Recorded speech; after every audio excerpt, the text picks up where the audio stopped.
Good evening. Excuse me. Good evening, and welcome to this regularly scheduled meeting of the Sahuarita Unified School District Governing Board. It's good to see so many friends and family here to support our honorees tonight. At this point, I would like to ask everyone to stand for the Pledge of Allegiance. I pledge allegiance to the flag of the United States of America and to the republic for which it stands, one nation, under God, indivisible, with liberty and justice for all.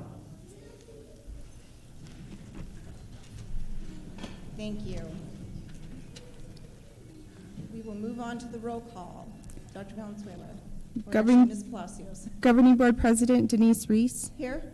Governing Board Clerk Dr. John Sparks. Here. Governing Board Member Sherry Lowell. Here. Governing Board Member Kevin Opalka. Here. Governing Board Member Nicole Warner, absent. District Administration Superintendent Dr. Manuel Valenzuela. Present. Assistant Superintendent Scott Downs. Here. Assistant Superintendent Brett Bonner. Here. Chief Financial Officer Lisette Huey, absent. Okay, thank you very much.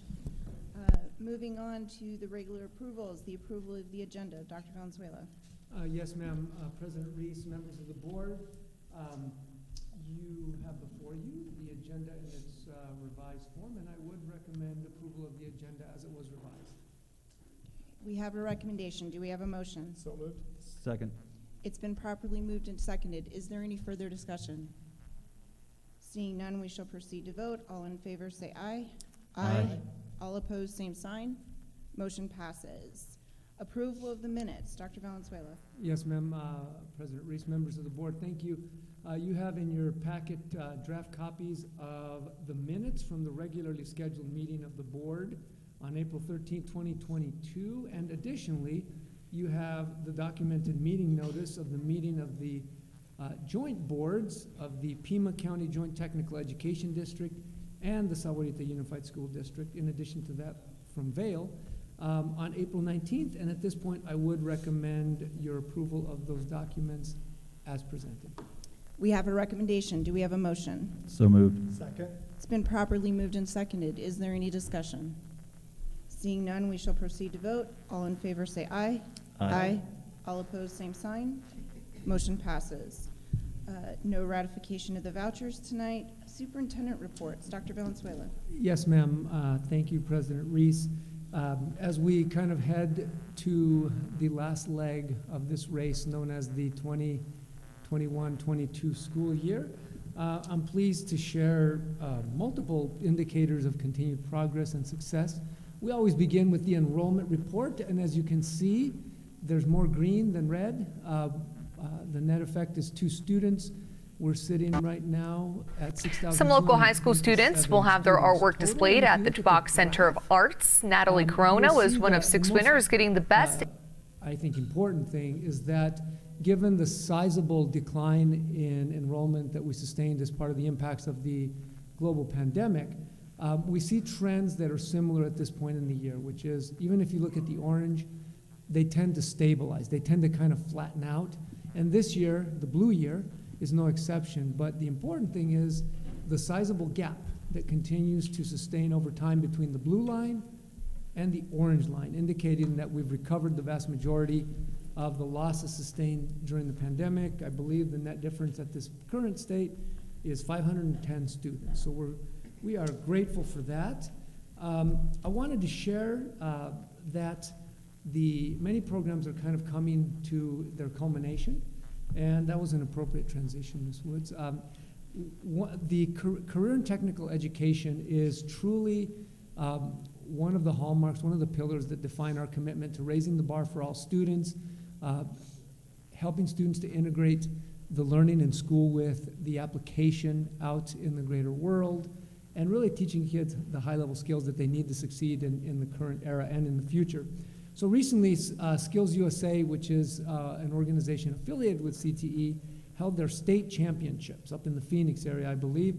They had everything from culinary, bless you, culinary, construction, video, broadcast news, and our students shined brightly like stars in many ways. Culinary brought home numerous decorations, accomplishments. Construction, we had a young man come in third in masonry.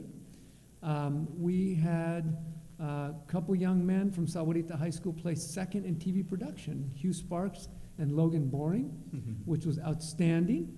We had some students, Riley Kobnick and Megan McGuire, third place in digital cinema.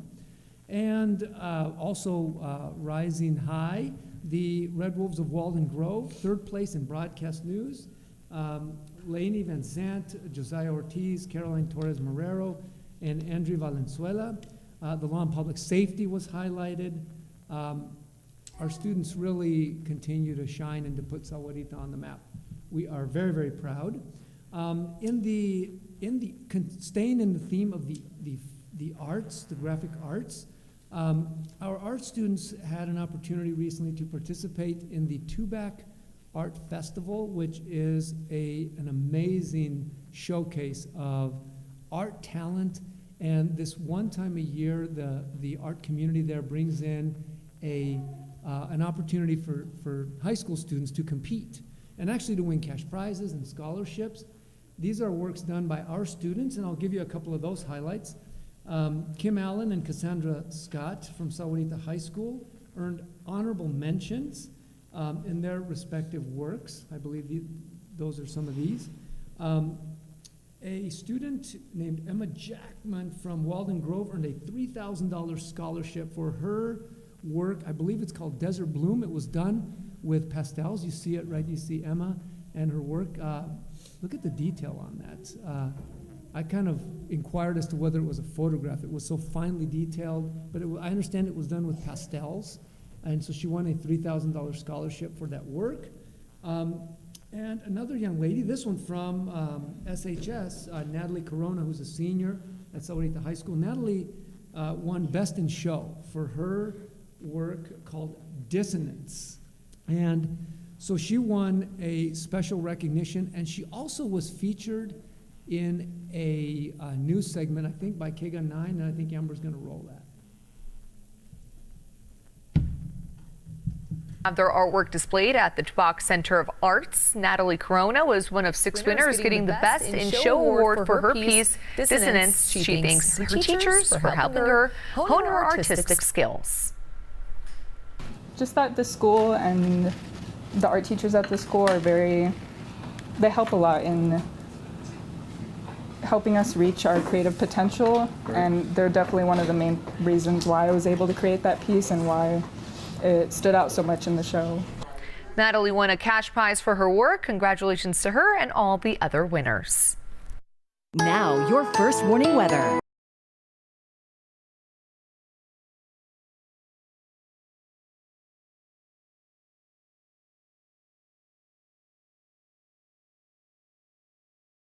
The top 8 teams in baseball, well, in other sports too, but in baseball, top 8 teams get home field advantage in the first round of the tournament, and they get a first round bye. And I'm pleased to share that both Walden Grove High School and Sahuarita High School are in that top 8. They'll both be playing on their respective fields this Saturday at 11 o'clock. Let's come out and support them. I just saw them. They're working hard, getting ready. Let's see, more amazing news. You've heard me mention a few times at the meetings about an amazing young man at Sahuarita High School named Noah Cornaby. Noah participated in the prestigious National Merit Scholarship Program, which is a longstanding national program that just highlights some of the most amazing academically talented students in the whole United States of America. Just to give you a flavor for this, the students that on the first phase, there's about 1.6 million American high school students that put in based on their scores on the PSAT, NMSQ, the SAT test, and then it's whittled down semifinalists, finalists, and by the time you get down to the actual winners of the scholarship, you're down to like the top 1% of 1.6 million people. So Noah's in great company. We're very, very proud of him, and truly a young man that has a very bright future ahead of him. I'd also be remiss if I didn't share, I don't see Jamie Verwise, our reporter who's also an alum of Sahuarita High School, by the way. She wrote a really neat article about the operating costs and the efficiencies of our food service program and how we are among the most cost-effective, efficient food service operational programs in the state for districts of comparable size and scope. So we're very, very proud of that story, and Amber and Lizette Huey, our CFO, Susie Harris, our Director of Food Service, were featured in that story, and we're very proud of excellence in all aspects of what we do. So with that, I will just say Sahuarita continues to shine brightly, makes us all very proud, and that concludes my report for today. Thank you, Madam President. Thank you, Dr. Valenzuela. Moving on to governing board reports. Ms. Lowell. I'd just like to thank all of the admin and teachers who keep us included in the upcoming events. It's getting to be a crazy time of year. And I hope to be out and about on as many campuses and activities as I possibly can. So I just really appreciate being included. And just wish everybody the best as we're rounding up the end of this wonderful school year. That's it. Thank you. Dr. Sparks. I know that Commander Roberson would like me to talk less because he has an award ceremony going on in the room next door, so make it short. But I agree with Sherry that this time of year it's exciting. There's an event every night. There's just so much stuff going on, and to see the success that we have and are having this year, and I am grateful for those efforts that allow those young people to continue to succeed. And I apologize, I'm not as good at Sherry as getting the pictures to Manny to put up, but exciting to have my own children do well in some of those things at the state level. And just it's a good time of year, and I actually really love it when I come here and sit, and all of you are here, and your children are here to be recognized for their leadership and their commitment to their communities and their schools. And I always am grateful this time of year. And when Tom was on the board, we used to collect programs to see how many things we'd gone to and compare at the end of the week. So, but I'm looking forward to it. I know multiple concerts and events, and as we wrap up the year, it's an exciting time, and I'm grateful for all of you being here and grateful to be involved and have this end of the year ending up in such a normal fashion. So grateful. Thank you. Mr. Opaka. I just want to say thanks to the staff over at Walden Grove that hosted us this past week. We had our board lunch. It's been a while since I've been on one, since we had a pandemic and we had canceled those, but it was great to get out there and see the kids again, smiling faces, get into the classroom, see what's going on, all the preps that are going on for the AP tests and exams coming up this next couple of weeks. So can't applaud the kids enough, so appreciate that. Fantastic. And again, just echoing this sentiment, thank you so much for being here tonight. We enjoy, this is probably each month our favorite board meeting, the ones where we get to recognize our students. So thank you for being here. Next agenda item, community recognition of community staff and students, Community Military Order of the World Wars Award present. Wow, that is a mouthful. Military Order of the World Wars Award presentation. Dr. Valenzuela. Yes, ma'am. Thank you, Mrs. Reese. One of the themes that I am proud to say resonates here over time, and you'll even hear it multiple times in this meeting, is kind of that spirit of community that kind of defines us and makes us better.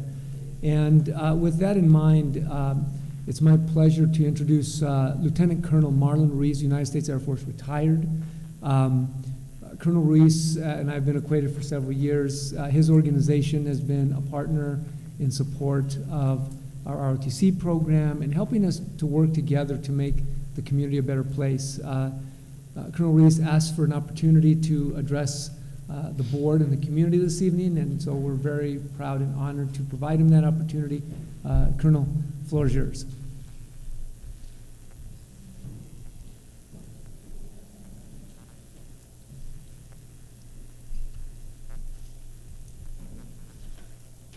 Good evening to all members of the board, the community of Sahuarita. And I am Marlon Ruiz, Lieutenant Colonel, United States Air Force, retired. I am serving an organization known for short as the MOWW, which is why we use that versus the mouthful.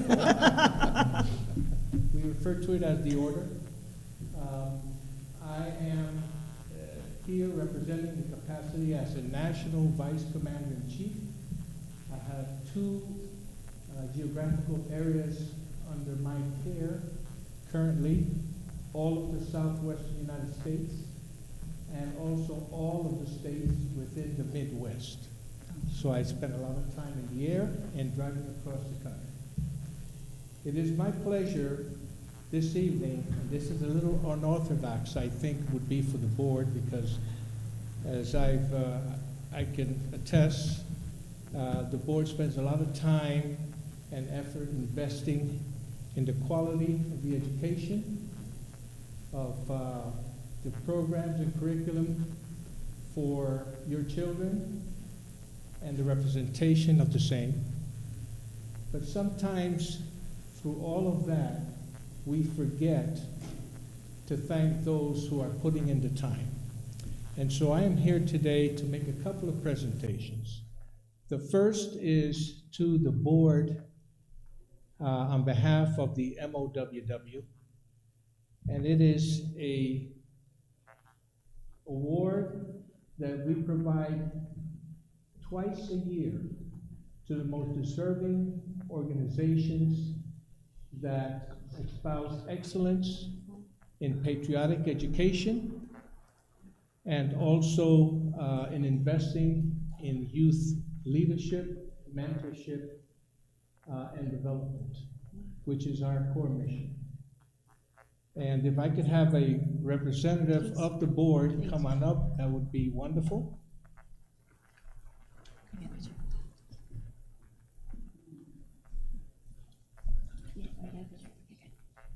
Madam President, we'll be taking some photos before I leave.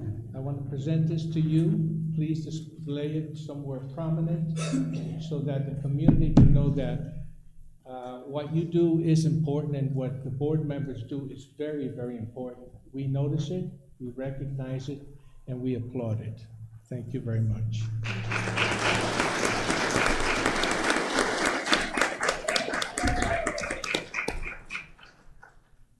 The second accolade is specifically for a contributor, personal contributor to that mission that we are recognizing the board, the Unified School District, this evening. This particular award is in two elements. It is an award citation and a medallion that's inscribed with the individual that we will be honoring tonight. It is called the Bronze Patrick Henry Medallion for Patriotic Achievement. And we recognize this evening one of the board members that has contributed so greatly toward that mission, and more importantly, inspiring the future leaders of tomorrow, not just for the community, but for the country at large. If I can have Dr. Manuel Valenzuela please come forward. I want to present this to you. Put it prominently in your office. Well, wait, there's more. We also have here a wood base and a medallion that goes in that wood base. And it's inscribed in the back in gratitude from the MOWW for all of the years of support that you've provided the order, and yours truly, and the friendship and relationship that we've developed. So please take this and display those prominently.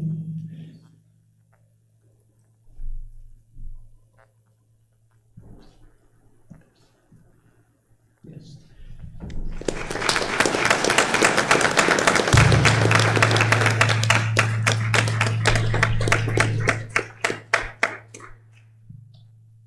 There's still more. We also want to mention that as of January of this year, the MOWW also activated a specific program to honor patriots within the MOWW. Now, this honor is intended specifically for members of the community that contribute to what we do on a day-to-day basis, but are not eligible to become members of the organization outright based upon our policy currently. And so we also want to let everyone know that Dr. Valenzuela is the second to be inducted in this operating year as Santa Cruz Valley Chapter Patriot. And so there will be a specific citation coming out for that. It's a brand new program. And he's in good company. The first recipients earlier this year were the management team of the VA hospital in Tucson. So you're in great company. You can be very proud of the work you do here. Dr. Valenzuela, it's an honor to have you as a fellow patriot within our organization. And we look forward to many, many years of collaboration. Thank you.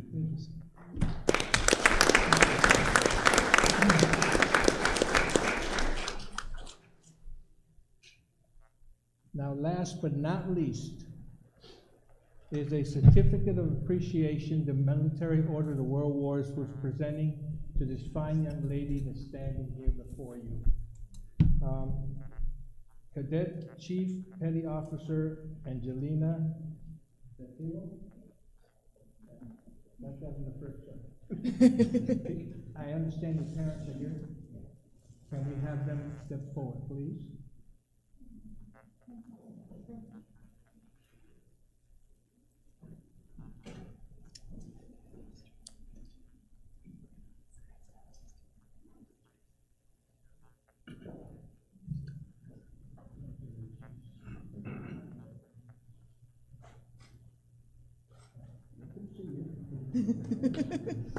This is a certificate of appreciation for her important contribution to one of our signature events that we do every year in partnership with the Sahuarita Unified School District.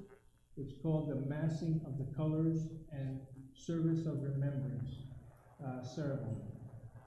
If you have not attended one, we invite you to please show your support for the school district and the cadets that put it together. One unique feature of what we do at this event every year is to provide actual on-the-job training to the junior ROTC cadets in planning and executing an actual public event for the community. So the days of having a veteran service organization host an event and then hope that we have JROTC and Scouts and all sorts of organizations supporting that, we're turning those tables around. And so I want to present this young lady with a certificate of appreciation for her volunteerism. Some of the core missions that we do in MOWW, for those that may not be familiar with the organization. We're only 5,000 to 6,000 strong globally. We have more in common with the clergy and missionaries than we do as retired career military officers. So that means that our mission and focus is twofold. First, servant leadership and the virtues of selfless service. We as fellow companions of the order do this even after retiring from a full career in the military, and we do it in perpetuity until we're not around anymore. We don't get paid in any way or form or seek any compensation. And so that spirit we hope that we can spread to future generations of leaders for this wonderful and great country we live in. Thank you very much.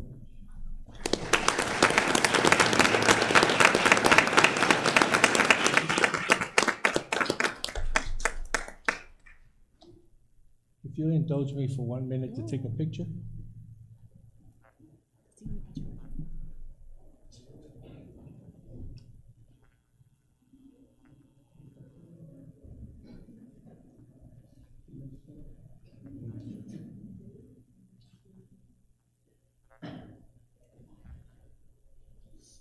Thank you for your time. I have to run now because I have a couple of more awards to give out. So Thank you so much.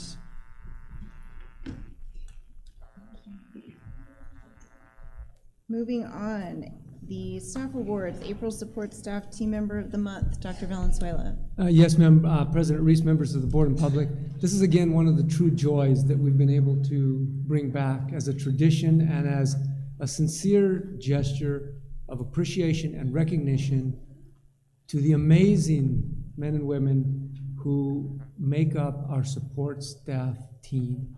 They are a vital part of helping us advance our mission of working together to help every student succeed. And this evening, we take the time to honor and recognize yet another individual who exemplifies the highest ideals of excellence, service, and personal integrity. And I'll just put a footnote in before I turn it over to my colleague. I know this individual. She's since moved to another position, but she used to be the professional custodian who served our area, and everything they say about her is true and then some. She is truly an amazing human being. Mr. Downs, could you please introduce our honoree? Yes.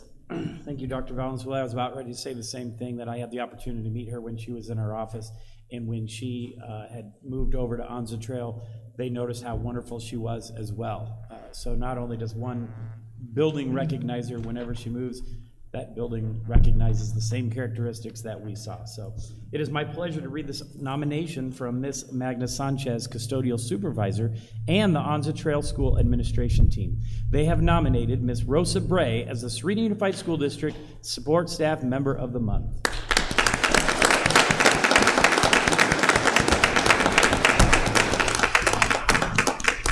Rosa Bray has been in our district for over 3 years and currently works at Anza Trail School as the lead custodian.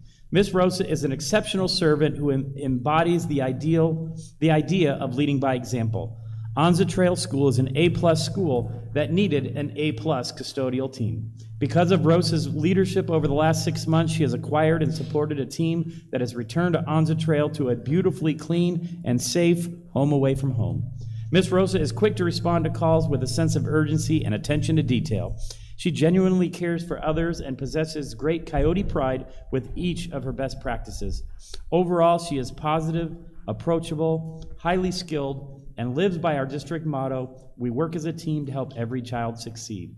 Thank you, Miss Rosa, for all that you do and inspiring others to reach for the excellence within. Mrs. Rosa Bray.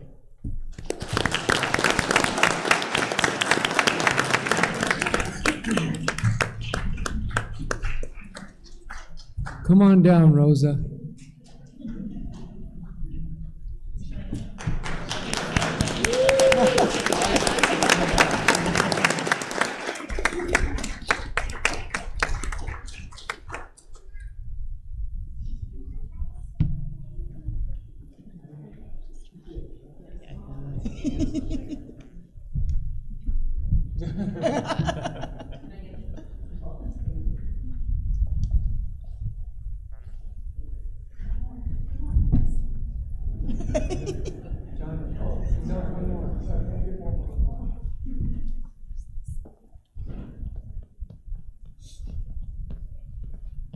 Come around this way.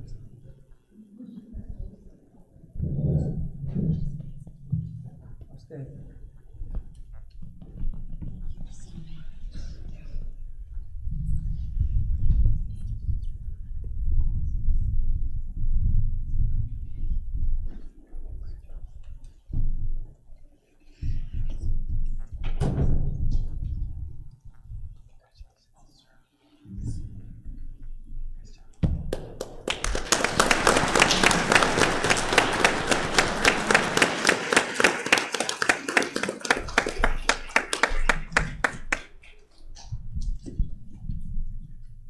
Miss Rosa is truly amazing. Thank you, Miss Rosa. Thank you so much. Moving on to our March and April Leader in Character honorees. Dr. Valenzuela. Yes, ma'am, and you are so right, Mrs. Reese, that this is one of those events every month that really just raises our level of pride and really is the highlight of our board and the work that they do here is to recognize our students. And we're really grateful for this program, which has been around for, I think, almost 15 years. It's been around a long time. And I'd be remiss, especially as we head to the end of the year, if I didn't say thank you to our friends at WIC Communications, Sahuarita Sun, Green Valley News for sponsoring and highlighting these students in their newspaper, and also for the investment from the beginning of our friends at Freeport McMoran, the mine. They continue to be wonderful partners, but the reason this is so special and we get so excited about it is because I hope and I believe that all of you would agree with me that when you talk about how you define a quality education, how you define a well-educated person, and how we know that we've done a good job, to me, when you think about values of character and you think about things like honesty, responsibility, truth, kindness, friendship, ability to solve problems, somebody who's responsible, trustworthy, somebody who shows respect and perseveres over adversity. Those are perhaps among the most valuable of lessons that you learn in school, and they are really preparing you for life, someday to be a husband or wife, father, an employee, a member of your community, a citizen, maybe sometimes an elected official, who knows? And so this is something that we hold with the highest esteem. And I just want to convey that to you, parents, and to thank you, because we know that you are the first and most impactful teacher in your children's lives. The example you set, the expectations you set, the direction you give, the coaching, the mentoring, that means the world. And we know it's a family affair. So I'm glad to see, grandma and grandpa, nana, tata, tia, brothers, sisters. It's really a family effort. So we commend you, we recognize you, we recognize all these students, and we're proud to recognize them at this time. Dr. Sparks will present each honoree with a certificate, a letter, and also a gift card to Barnes & Nobles. Hopefully you can pick up some summer reading while you're over there and keep reading over the summertime. So when your name is called, please come down and receive your award from Dr. Sparks. And Mr. Bonner kind of has taken the role of guiding you through, so he'll line you up.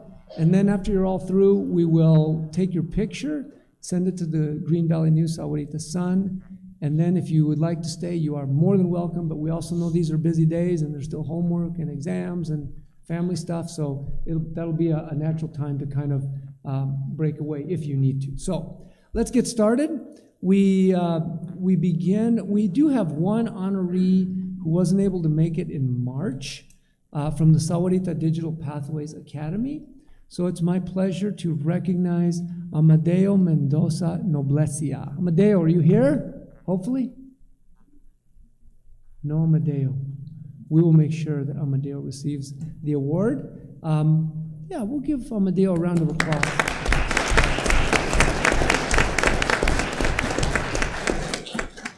And now we'll move forward to the April Leader in Character honorees, beginning first, as we do every month, with our Leader in Character from Soperi Elementary School. Congratulations, Alexa Castro.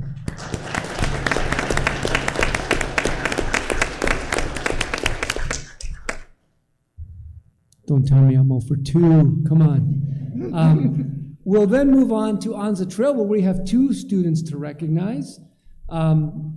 Because, of course, Anza Trail has the elementary component and the middle school component just under the same roof. So we will first recognize our elementary Leader in Character, Colin Mercer. Come on down.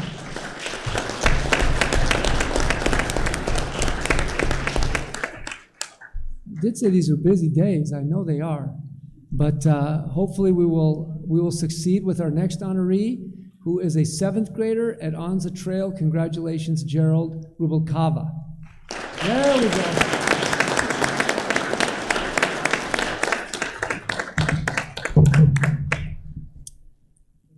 We will now honor our Leader in Character from Sahuarita Primary School, 2nd grader.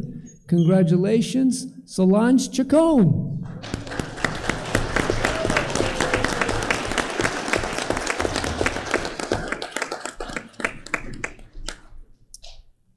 And next, it's my honor and pleasure to identify, recognize, and celebrate the SIS Leader in Character. Congratulations, Ava Madison.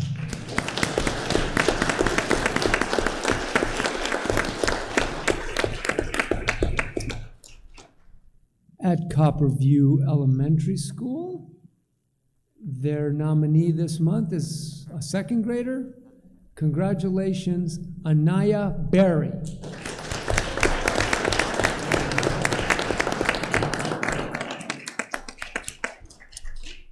Congratulations, Anaya. And moving next door over there to Wrightson Ridge, where again we have two. Starting with the elementary leader in character, congratulations, first grader Jude Ortega.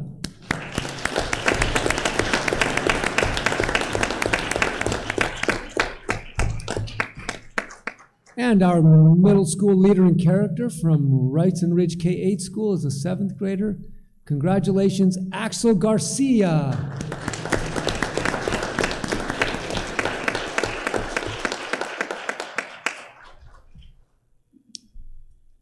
We are now back to Sahuarita Middle School, where it is my honor to introduce their leader in character, Grant Rollins.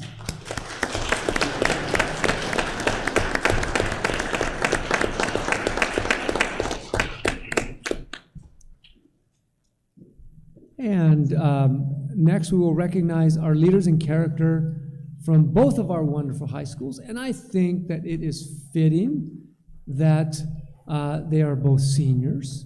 So congratulations first from Sahuarita High School, Riley Kabnick. Congratulations.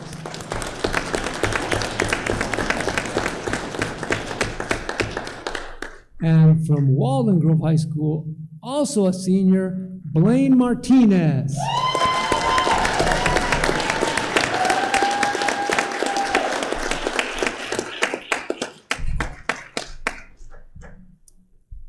And we will round out this evening's recognition by recognizing the leader in character from our newest school, the Sahuarita Digital Pathways Academy.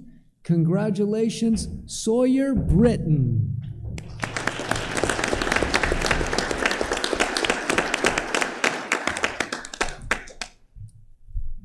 So with that, thank you, Dr. Sparks. We will take our picture and move on.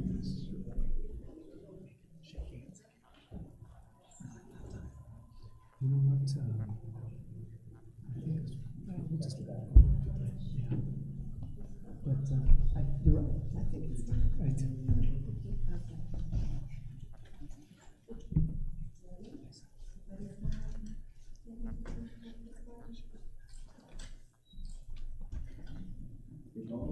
Parents, if you'd like to come down, take some pictures. This is an open area right here. Welcome to come down.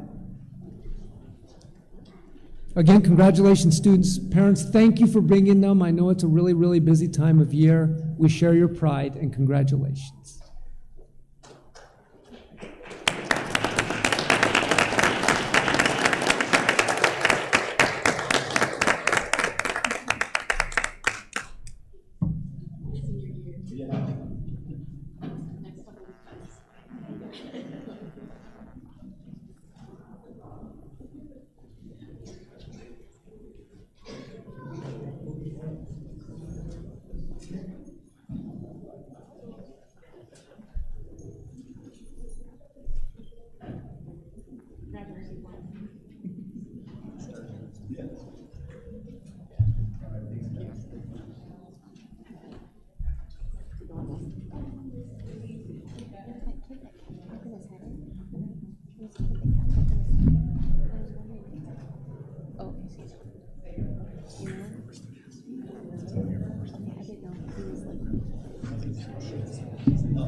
All right, our next item of business this evening is call to the public. Consideration and discussion of comments and concerns from the public.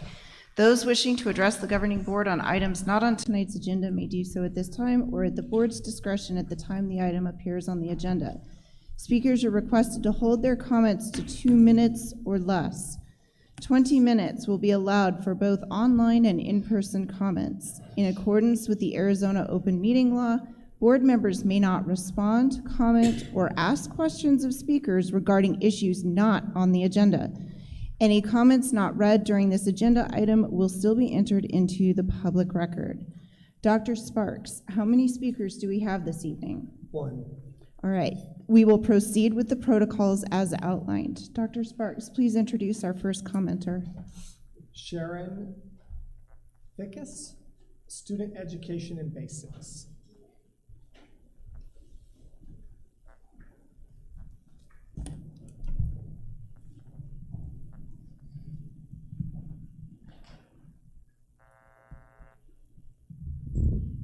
Thank you for allowing me to come and speak. Good evening, school board, and good evening to parents. It's been many months since I visited you as a member of the residents in the area, and before I never saw your faces. I couldn't see your expressions, and I couldn't hear you. It's nice to see your smiling faces for most of you. Unfortunately, the speaking system, we can barely understand you up there, so I hope maybe next time you're able to speak clearly. Not that you're not, but maybe it's the way you're speaking into the microphone. It's very hard to even understand what you're saying.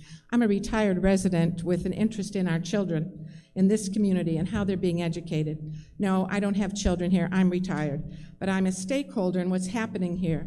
These children will influence my future. They are my future. I'm praying the best for them.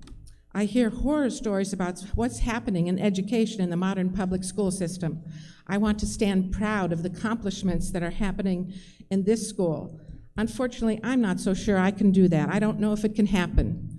I want the teachers to be prepared for teaching in person, in the classroom, and not relying on online classes or online testing, that they're being paid to teach, not to delegate their obligations to other methods.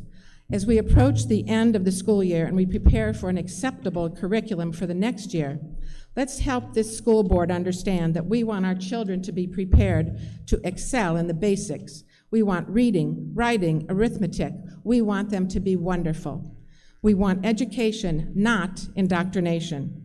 And to those attending today, please encourage your friends, your neighbors, your family to participate here, to be very active, to become watchdogs for the children in the Sahuarita Public Schools. Thank you.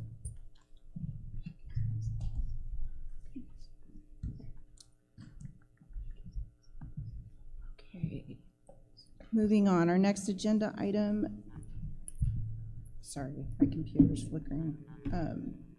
New business instruction, discussion and possible action, the community share presentation. Dr. Valenzuela. Yes, ma'am. Thank you, Mrs. Reese, members of the board.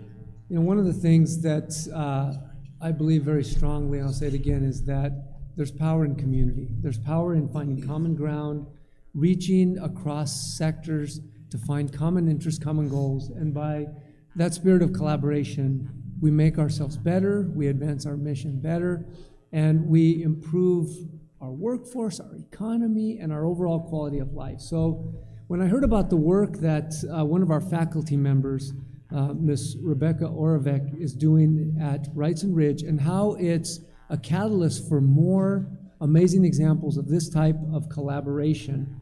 I asked her to come and take a few minutes just to share and to talk about what she's doing, what we've already accomplished, and even what even greater things are potentially in store. So, Rebecca, the floor is yours. Please share.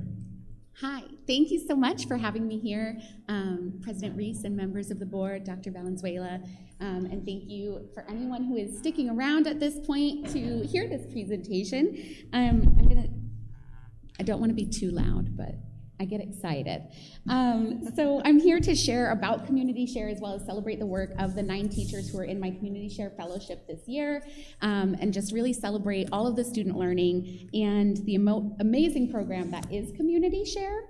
And so to begin, I suppose I should introduce myself. I'm Rebecca, and I'm the middle school art teacher at Wrights and Ridge, and I've been with Community Share for 3 years. So the first year I was here in Sahuarita, my first year teaching middle school, I got involved in this monthly meeting about project-based learning. And at that time, I knew nothing about project-based learning. I knew you made projects. And that sounded great because I teach art. And over the course of the first 2 years, I was so engaged with this idea of people coming into my classroom with the time and expertise to really enrich my students' learning and take these projects up a notch into real-world learning, making deeper connections. And because I was so passionate, I had asked to, through our SPLI, the professional development, to facilitate a fellowship of other teachers within Sahuarita. So this year, I was able to do that, and it's been fabulous. So to get us started, and in the typical teacher way, we have an anticipatory set, if you will. So on this card that you have received, if you want to flip it over to the back, you have a brain, heart, hand, and key. And I want you to we're going to do a little personal asset mapping to really ground ourselves in what Community Share is. So to begin, I want you to think in your head, what are the knowledge and analytic abilities and the context that you know about personally? And that could be in your life experience, in your current job, in your side passions. And if you have a pen, please take a few seconds to jot a few of those things down. And those in the audience or at home, feel free to do this. Please, just take a couple seconds to think about what is your knowledge, where are your strengths, where are your gifts of things that you know about. And then we're gonna move on to our hands, and those would be gifts of skills, technical trainings, experiences, things that you know how to do, how to make, how to manipulate. For those of you, it could be crafting, sewing, things go through your whole childhood, your adulthood, your passions that you spend your weekends doing. And then we're gonna move on to our heart, and that's going to be your values, passions, beliefs, and emotional intelligences. And think about all the ways, all the gifts that you have and how you build relationships with other people, in any spiritual beliefs that you may have. And then lastly, gifts of association, which would be the groups, clubs, or memberships that you are a part of. And so one of the core values of Community Share is that every person in our community has values and gifts to share with today's youth. So it doesn't, oftentimes when we think about people coming into the classroom, we think, what's their job? How can they come in and bring their job to our students? How can they talk about their job? So Community Share is so much more than that, because it's how can something that you care about, that you know about, that you're passionate about, connect with the learning that's happening in the classroom, and how can we bring those together? And so one of our big questions here is, who inspired you to be who you are today? And sometimes that's, your third grade teacher you had that meaningful connection with, or it was the person at church, it was your after school club supervisor, it was that person on your walk home every day in the afternoon, and you'd stop and get a sandwich and you'd just talk. And so whoever that person is that affected you, how can you be that person for today's youth? Really creating these intergenerational relationships. So what is Community Share? I've said it a few times. It's a nonprofit organization that was started here in Tucson, but is rapidly expanding. And there's really two pieces. The first being this online platform that we affectionately call the human library, where teachers and community people create profiles and connect using the online platform. It also has a library of projects that have been done before, so you could get ideas. The other part of it is this monthly fellowship meeting of teachers, really having like-minded people getting together, talking about projects, getting support. So what does that look like? When we say community partner project, you're really using student voice and getting student interest with you as a teacher who knows I'm an expert in my students. I'm an expert in instruction, but I don't know every type of art. And so bringing in a community member who is an expert, who has someone from the industry, who can come in and zhuzh up your project and give that real relevant, real world learning experience to your students. And then again, going back to the students, how are they engaging? How does this connect to their life?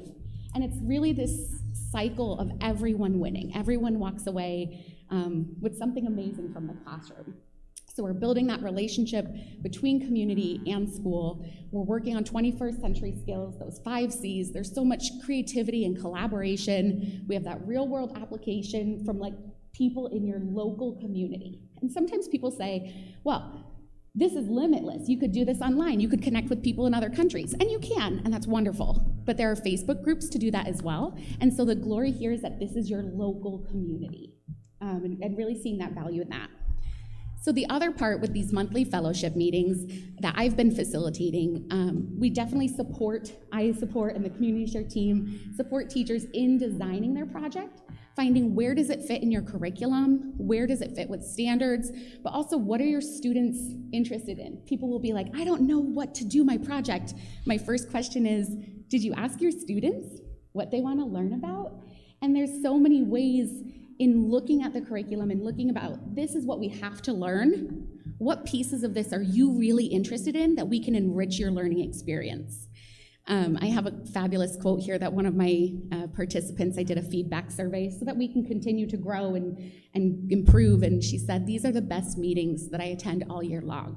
It feels like a mixture of teacher therapy, an inspiring dose of sharing, and professional development all in one. So every meeting, we go through that heart stuff, that connection as teachers together.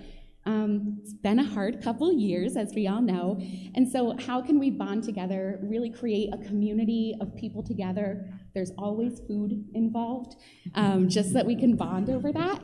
And then we get into the project stuff and the deep nitty-gritty, and then there's always stuff to go back to your classroom tomorrow.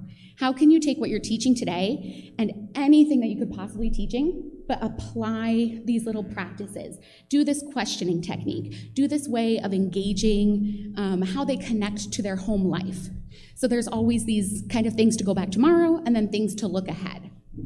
So I'm here to show you a bunch of those projects. This is Kayla Herrera, our middle school Spanish teacher, who is exploring cultures through the lens of food, bringing in local food trucks and restaurants for students, of course, to try the food. And you know, picky eaters, because some kids are like, that sounds weird. What are these ingredients? And then they try it, and they're making this whole connection, and we talk about judgments, we talk about biases. And then they're also using their Spanish skills to interview these people and ask them about their lives, their story, their ingredients, their home country. I'm going to click through these somewhat quickly for the sake of time. Both of these projects are about ELA and writing, in which actually Jamie, who you mentioned earlier, who is an SHS alumnus, is working with a 3rd grade classroom to build a classroom newspaper. The students get to pick their topic, anything in the world. How do we research a topic? How do we come up with great questions that lead to interesting articles? In another class, an author came in and read an SEL-themed book, and the students got their own journals to start writing their own books. Here, middle school CTE, we're working with multiple partners to bring in storytelling, and not just learning the technical aspects that we can learn in the classroom and that our teacher is an expert in, but really how do we put emotion and give impact to the audience, bringing in people who do that on their daily basis to enrich that project that was already going to happen. Ms. Lucas with elementary musical experiments, having students wonder about sound, wonder about music. How do we make instruments? And then how do we bring those instruments home? How can we make instruments from stuff we have at home and in our classroom already? And that kind of learning they can continue to do all summer long with their families. Laura Bendel, some people say, well, it's a crazy year. What if we go back online? What if this happens? Yeah, you can do it online also. Many of us did through COVID. And Ms. Mendel here is an excellent example of putting together kits and having those students make their clay projects from home, learning about animals, learning about the local Arizona landscape, and working with a sculptor who has used his own experiences to inspire his art. A couple SEL projects here, taking that traditional kindergarten plant unit, but now working in what's the parallel between taking care of our plants and taking care of ourselves, taking care of our community. How are these things the same? What do we all need? How do we take care of each other? What kinds of problems might happen? If your plant dies, that's part of life, that's our cycle, right? But how do we take care of each other? How do plants help each other? How do marigolds help other plants grow? Miss King here is doing composing music with SEL themes. So students already learn to compose music, but how can they take their own personal experiences and narrate those experiences through music? And then of course I have to end with myself. And I need to say that I no longer, and it's been 3 years, which seems short, but I teach in quarters, so that's 12 years.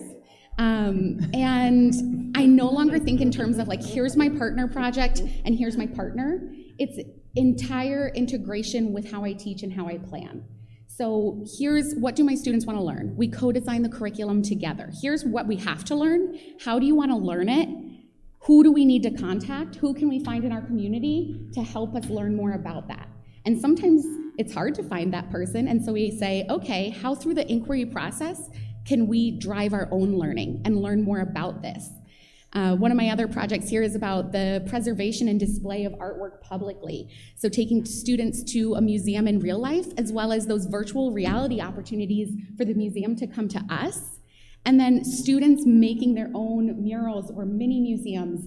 And really, I give them the choice. How do you want to show me how you're learning about this? How do you want to learn more? And they doing that with everything that I'm teaching and building it into my curriculum is the change that I've made through the Community Share Fellowship.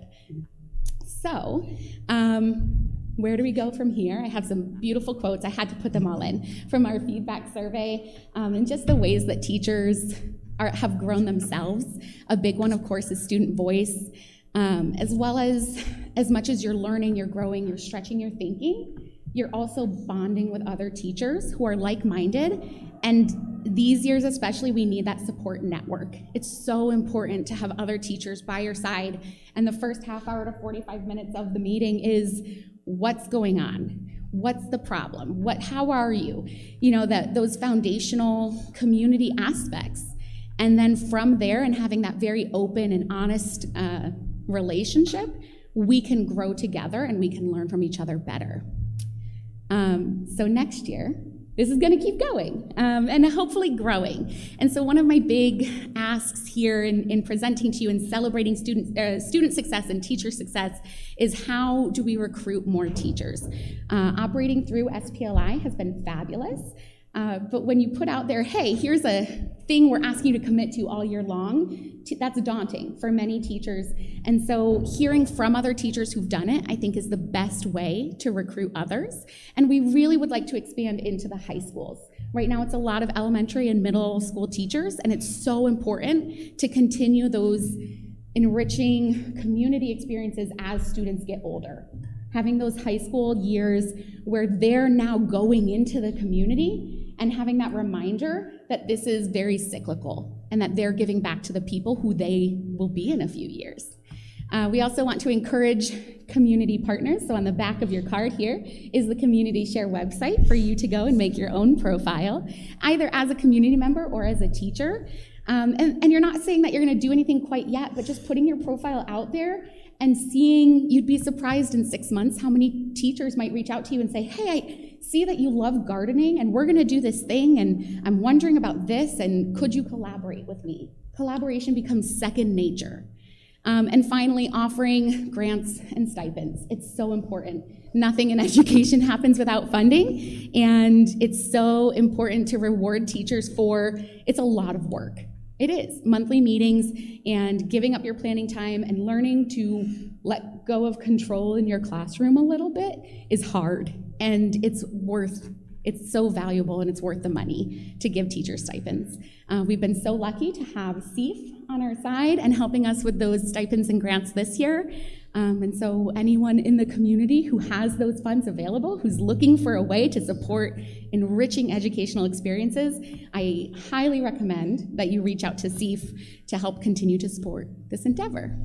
So that's community share in the fastest way I could possibly do it, because I could go for the next 5 hours. I don't know if there's time to take any questions. I'm so happy to facilitate anything here. Okay. Does anyone have any questions? I think it's really cool. Yeah. Can I come back to Rights and Rich, by the way? Yeah. And I think I'd rather be a student. I do have a question. How many, right now, how many schools, you said mostly elementary and middle school, how many schools in Sahuarita Unified School District are participating? Rights and Rich, Onza Trail, SPS, SIS, SDPA. Very cool. And I noticed on the website there's multiple regions. There's a region in New Mexico, Yuma. Who was are you the founding developer of this, or is it your group? You have the energy to do it. I think that's awesome. Yeah, I would love to.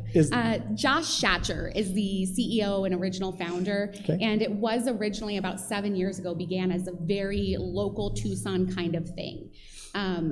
Community Share as a nonprofit organization is moving to a more national focus and supporting teachers and districts in facilitating these pop-up fellowships. So I get to say I'm founding the Sahuarita Fellowship.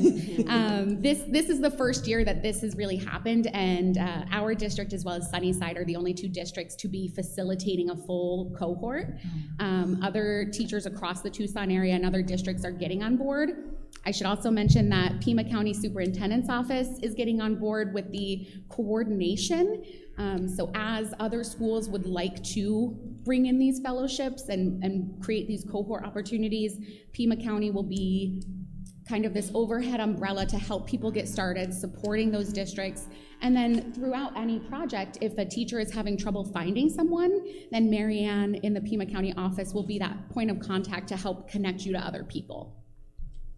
Yes, but we have kind of the ownership and control and ability to make this go however we want to in our district. Very cool. Thank you for everything, by the way. I think it's amazing. Thank you.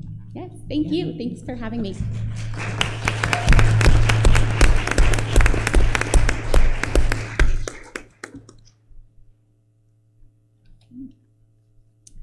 Our next agenda item is the Intermountain Community Partners Memo of Understanding. Dr. Valenzuela. Yes, ma'am. Thank you, President Reese. This is actually a very exciting concept. I will preface it by saying it's a pilot that we hope will grow. You know, I've often said that the journey we've been on over the course of the last 2+ years with the global pandemic has really served many things, one of which is to shine a light on things that were already there.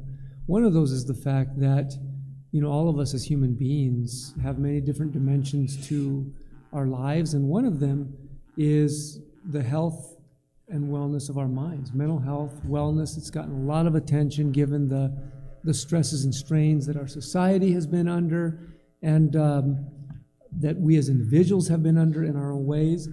And so that's why we're so excited about this agreement with the Intermountain organization that provides us with an opportunity to give more access to mental health care service and support. I've heard just anecdotally in the course of the last 2 years from our colleagues, from the people I work with, about them, their family, their children who've struggled in some way, and about the challenges faced. One of the challenges is distance. You know, we're not really far away from Tucson, but in the busyness of life, that distance, it does present a challenge. The other thing I've heard is individual examples about needing to reach out, but there's such demand for these services, especially in the course of this era, that if you need help and you need to try and get in, you're on a very long wait to get in to see a provider. So that's a challenge. And then with people's busy work schedules, it's just kind of the perfect storm. So what we've done is we've leveraged our strategic directions, and again, that focus on commonality, common ground, cross-sector partnerships. And we are proposing to be part of this school-based mental health program. It's a pilot. And what it would do basically is it would increase access, specifically at Wrights and Ridge is where the pilot is set up for, and it would increase access to families so that they could get access at the site. We provide space, we collaborate with the providers who are fully licensed providers, and through funding resources that they have available, there's no cost to our families. So that's not going to be a limiting factor, and it provides convenient quality access for more timely mental health care service and support. Again, I mentioned Wrights and Ridge. It's something that we hope will be expanded. Our responsibility is to provide space and to be a good partner, to collaborate, communicate, help with logistics. Of course, there's protections in everything that involves exchange of information, privacy, but really all we're doing is collaborating.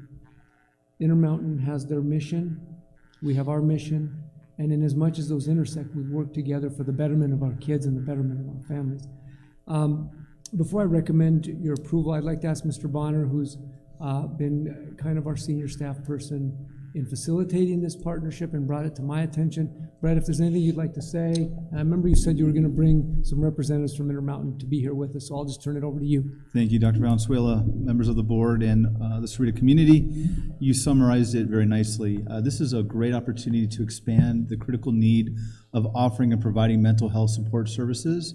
And I'm really grateful for Intermountain and the support and clarity that we've been working on this IGA, this MOU for some time now, and it's been worked out with clarity. One is we are not charging parents or students, it's free. In addition to that, it's a pilot with the opportunity, with the governing board support, to expand at other school sites if we're able to demonstrate great success. I can tell you that Intermountain is in full support. They want to grow and offer this community service throughout the SUSD area. We have licensed therapists that will be providing those type of services. It's opt-in only, it's not required. Parents have to sign consent, and it's not mandated, it's not part of our curriculum adoptions, it's not part of our instructional school day. The services are provided either before school, after school, or during a non-instructional time frame. So we're not pulling kids out where they're missing math instruction. Although the critical need of mental health is there, we do it around the teaching time frame. So lots of flexibility, lots of support. In addition to that, this program may and will, it's designed for this first year to continue the continuity of services during the summer months. So we'll offer the support during the summer months as well for those parents that choose to elect to participate. Again, it's completely optional. I would like to introduce who's up in the stage area, Mr. Scott Kim, who is the director and is here to answer any questions that the board may have. Other than that, he wanted to be visible, introduce himself, and we're just grateful for this new beginning and hopefully a stronger collaboration in the near future. Thank you, Mr. Bonner. And I'd be remiss if I didn't take advantage of the professional background of Dr. Sparks, who is a provider in the mental health area. I think, John, you would agree that this is an important issue.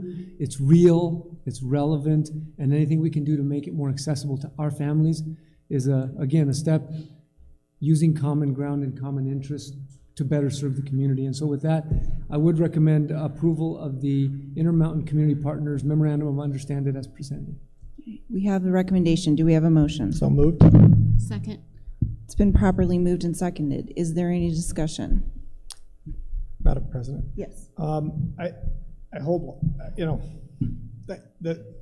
how do I say that? I wholeheartedly agree. I think as we have gone through the last couple of years, not only is the demand on the system that was in place that was already not insufficient and stretched has gotten worse. The disparities that are there in accessing those services become much more glaring. The reality is that no one group of individual has really good access to, especially therapeutic care services, therapy services. It's just very difficult to get there and to obtain those services. And anything we can do to bring those back down to the school level, to reduce the amount of time out of school, to increase access, and to allow parents to have that option. It's opt-in. I realize they don't have to participate, but that they have those services available there is really critical, because there are many people who would like to have therapy services for their children, but they cannot find that service. And kind of down here at the end of this end of the county, there is a limited number of providers. And you know, I know in my practice, I have patients all over the state. I have patients that drive 2 hours to see me. You know, and they, you know, that's a lot of burden on a family. And that is families that have a lot of need financially, families that don't have need financially. They all struggle to find access to those services. And so I'm grateful that this effort's in place, and I'm excited to see it, you know, hopefully do well and expand, because I know it is a constant daily trial to help families find therapeutic services for their children, especially their teenagers and young children. So I really am grateful. I'm very grateful that we're moving forward with this project. Thank you. Sorry. No problem. Ms. Lowell, do you have anything? Mr. Walker? I just appreciate that it, you know, the before school services, the after school services, the in school during non-instructional, that opportunity that, you know, maybe parents don't have to, you know, take time off of work and do this. It's some other opportunities for our students to get those services without having to put an additional burden on people. So very excited about this partnership. So. No, I am as well. As a parent who has a child that has been in therapeutic services for over 4 years and not having to make that hour drive each direction into Tucson, this is transformative for those families who find that a barrier. And so I'm extremely grateful that we've been able to do this partnership. It's I did have one quick question, and I'm not sure, but both Mr. Bonner, both you and Dr. Valenzuela have indicated that there's no cost of this. So is there a grant that's associated with this agency and that's how they're being able to provide services? So great question. So combination of both. Okay. It's clearly identified in the MOU that families will not be charged. Okay. If there's billing opportunities that they are allowed to through that service to go through a parent's provider, they will process all of that billing for them. But if not, no service will be denied. Okay. Mr. Perfect. Scott Kim, is there anything I'd like to add to my response to that?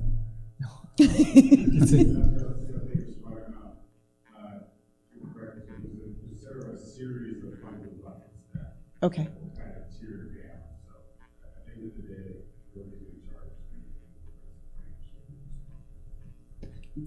Fantastic, thank you. And that's some of the language that we wanted to be very clear on. Yeah. And again, through the support of Mr. Scott Kim and the organization, we put that language clearly defined in the MOU. Mm-hmm. So we're not misleading families or students, parents. We wanted to offer this as a free service, and that agency that we're collaborating with would be responsible for any supplemental funding that they can work out on their own, where it doesn't put the responsibility on the district or the family. Fantastic. So, thank you. Madam President, I just want to make sure. So that means that so if a family shows up and has private insurance, has Blue Cross Blue Shield, has a high deductible plan, they do have coverage for that therapy service, but they haven't met their deductible. They won't be charged for that service, even though they haven't met their deductible. Is that what I understand? Yeah, correct. Okay. So if it's a commercial,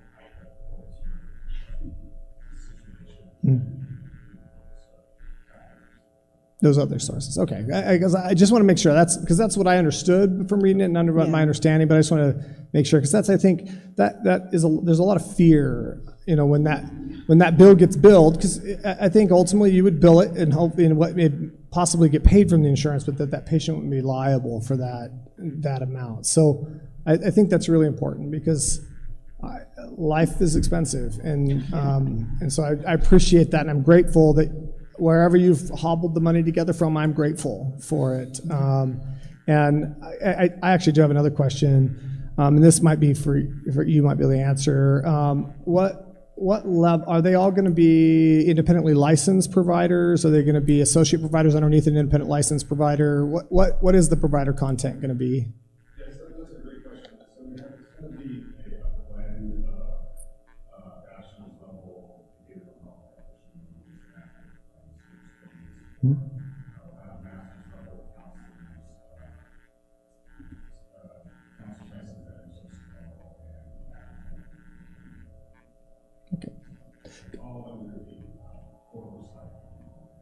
an event. And I'm totally okay with that. I mean, that is how the system works, right? And I'm grateful that you're going to have, and I'm actually grateful I asked the question and you gave me that detail, because there are individuals who don't need that full level of independent therapeutic care, but they need BHT skills, right? They need skills that can be provided to help them manage daily life at a higher level. So I'm grateful that you're going to offer that full spectrum. I'm assuming it will allow you to provide services on a more broad level too, which I'm grateful for. So, and I'll also allow a lot of associates to kind of get their hours and work towards that under hopefully a really skilled and qualified independent, which is great.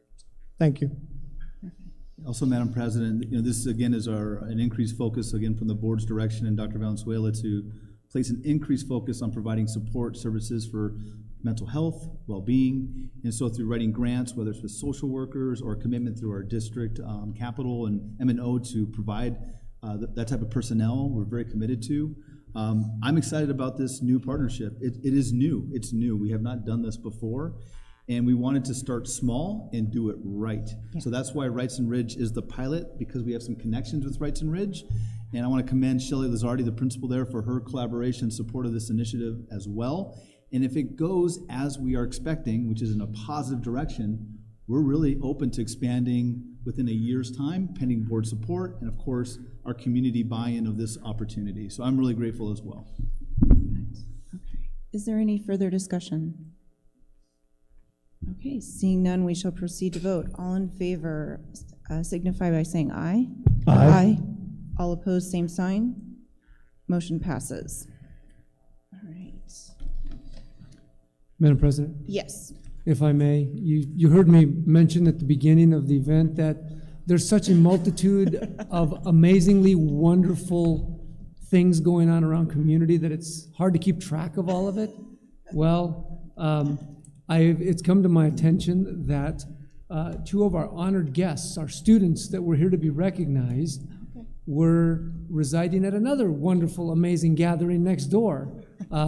And so if it would be agreeable to you and to the board, we'd like to call Dr. Sparks back up to recognize our leaders, two of our leaders in character that have returned back to be honored. First, we have Amadeo Mendoza Noblesia, and we also have Alexa Castro. If both of you could please come down and be recognized.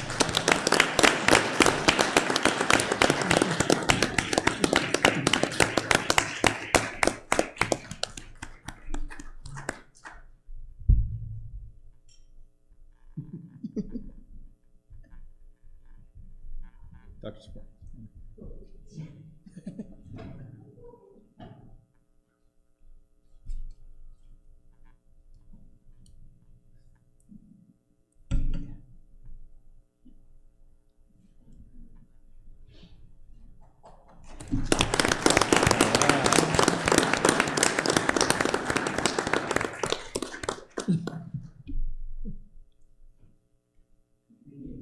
Thank you for bringing them back. I apologize for the confusion.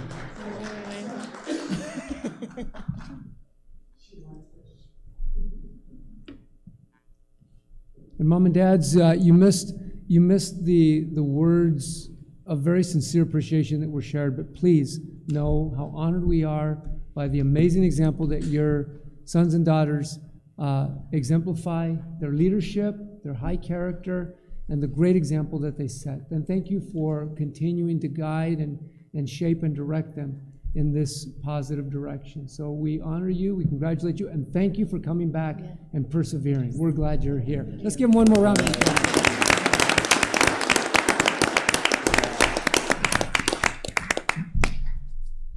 Okay, our next item of business is the 2022-23 support staff work schedule. Dr. Valenzuela.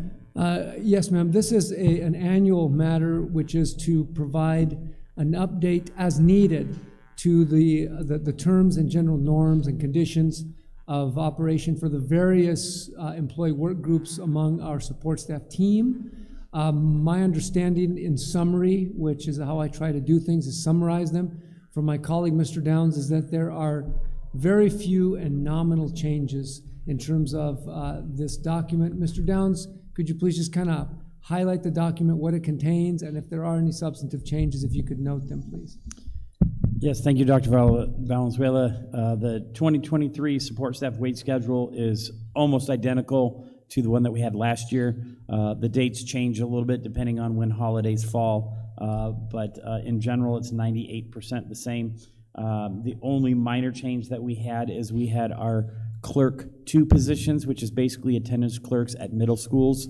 We moved them from a 10-month position to a 12-month position. Just the overwhelming information that comes in from the elementary schools to get 6th graders ready. And that request had been coming to the staffing meetings for 2 or 3 years, and every single principal at the middle school independently asked for the same thing, which definitely told our team that it was a need. So other than that, it's the exact same, other with the dates changed to represent the 22-23 school year. Thank you, Mr. Downs. And as you see, the document, for the sake of the public that is wondering, it basically includes days, holidays, terms of work for the 11-month employees, 10-month employees. So it's just general terms and conditions of their employment. And so with that, I would recommend approval of the 2022-23 support staff work schedule as presented. Okay, we have a recommendation. Do we have a motion? So moved. Second. It's been properly moved and seconded. Is there any discussion? Seeing none, we shall proceed to vote. All in favor say aye. Aye. All opposed, same sign. Motion passes. Okay, appointment of the Walden Grove High School. Madam President, Whoa. before we get going, I just want to make sure, I apologize to cut you off there. I just want to make sure the families that came over from the other award ceremony that were awarded, you don't have to stay. We'd love you to stay. You can this is exciting stuff to us, but I just want to make sure you know. Everybody else we let go, so I just wanted to make sure. Thank you, Dr. Spars. Thank you. No, it's okay. All good. We just don't want to make you sit here for the next while. So. It's Thank a crazy you. time. Thank you for coming. No problem. Thank you. Congratulations. Congratulations.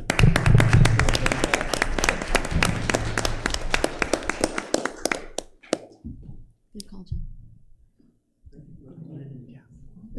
Getting late.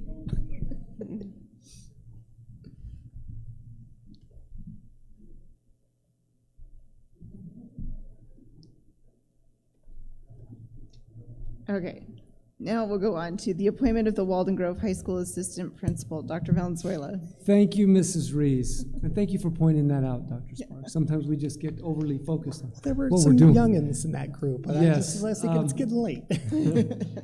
Well, you've probably heard me talk before about the structure of the American public school system and public school districts, and I talk in specific about the unique context of the American public high school, and really how complex it is. It's a system really unto itself, and it's multifaceted and contains multiple dimensions. You think about the academics, which of course is the core, but it's just one part of the high school experience. There are so many moving parts in a typical American high school, and when I look at our amazing schools, and you look at the academics, but also the multitude of student activities and the programs and the community partnerships and the ancillary programs that are affiliated and the states associated, it's pretty exciting and positive, but it's also pretty complex.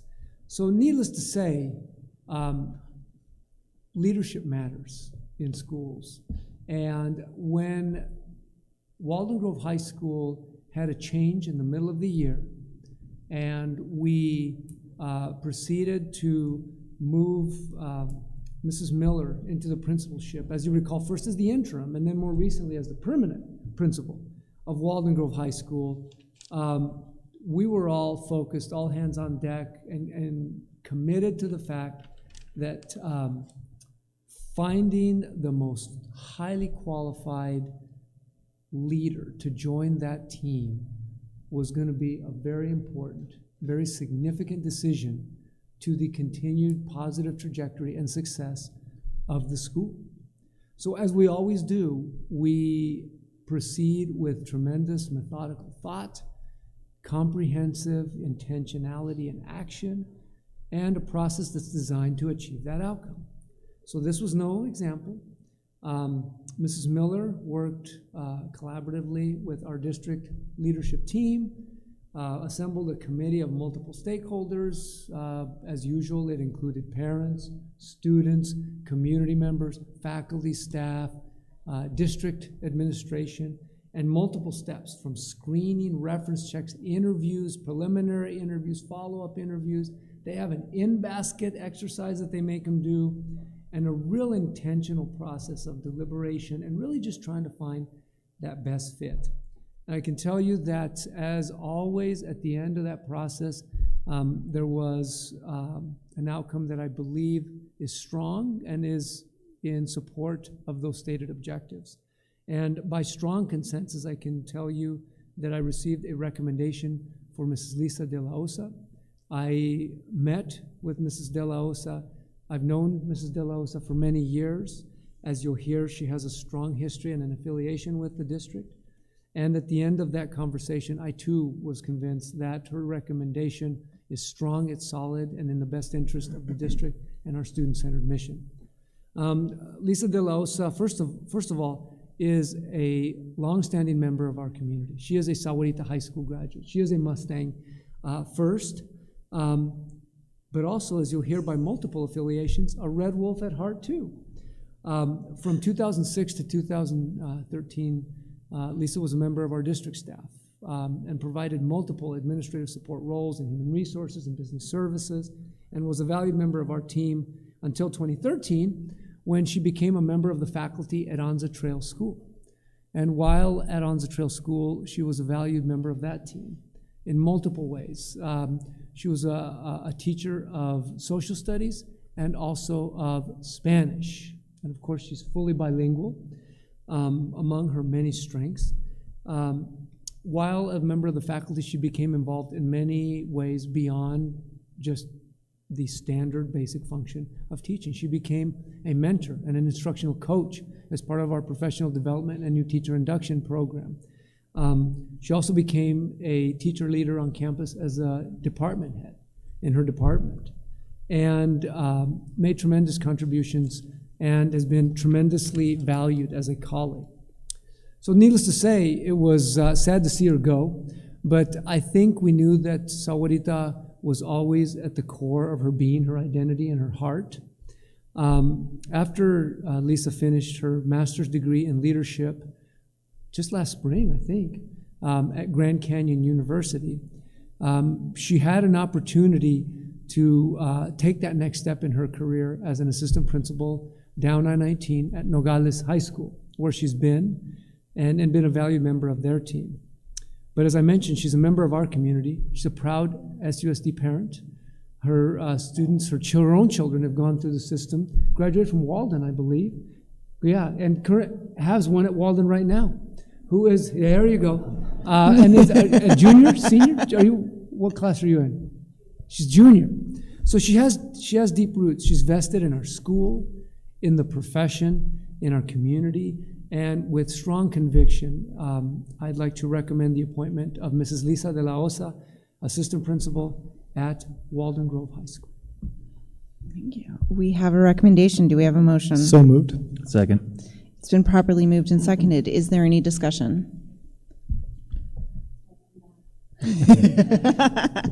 Usted puede corregir mi español, pero me da gracia que ha dado la vuelta para regresar con nosotras. So, all right. No other discussion? We shall proceed to vote. All in favor say aye. Aye. All opposed, same sign. Motion passes.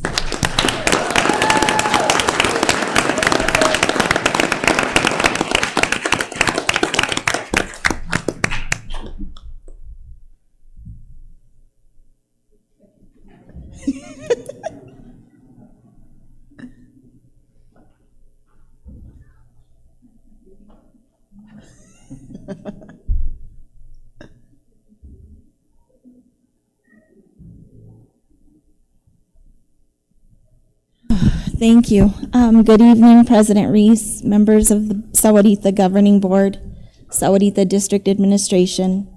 I'm so grateful to be able to return home to Sahuarita to help make a difference at Walden Grove High School. Leaving the district almost a year ago, it did provide me the opportunity to grow professionally, but my heart has always been at Sahuarita. I'm so thankful to a variety of people who have helped me to get to where I am today.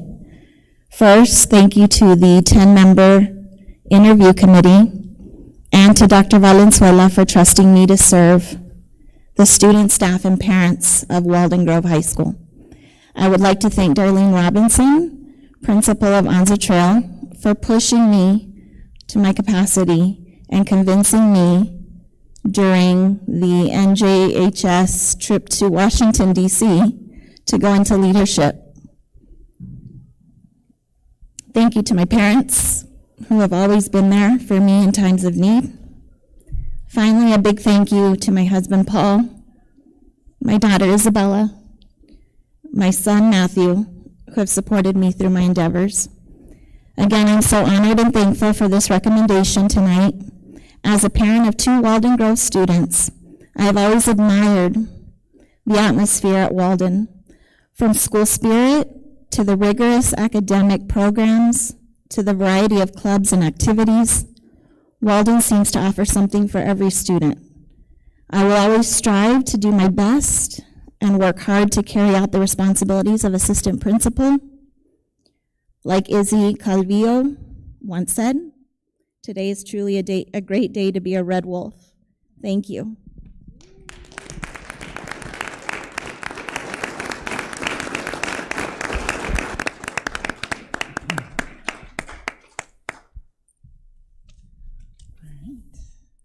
We are moving into the consent agenda. Dr. Valenzuela. Yes, ma'am, Mrs. Reese. You have a list of routine matters considered consent that may be considered in one comprehensive motion. And at this time, I do recommend the approval of the consent agenda in its entirety. We have a recommendation. Do we have a motion? So moved. Second. Okay, it's been properly moved and seconded. Is there any discussion? Here to give a shout out to all the PTOs in our school district that raise so much money for our schools. It's in the agenda this month as well, and without them, our students would be vastly different. So thanks to all the parents who put in the time and the volunteer to raise those funds for our kids. Okay. Any further discussion? Seeing none, we shall proceed to vote. All in favor say aye. Aye. Aye. All opposed, same sign. Motion passes. Possible future agenda considerations. Does anyone have anything that needs to go on to a future agenda? Okay. All right, seeing none, we are establish the next board meeting. The next governing board meeting will be held on May 11th, 2022, here at the Sahuarita District Auditorium, right here in this location, and then that establishes that. We do not have executive session this evening, so we need a motion to adjourn. So moved. Second. It's been properly moved and seconded. Is there any discussion? Seeing none, we'll proceed to vote. All in favor say aye. Aye. Aye. All opposed, same sign. Motion passes. Thank you and good evening.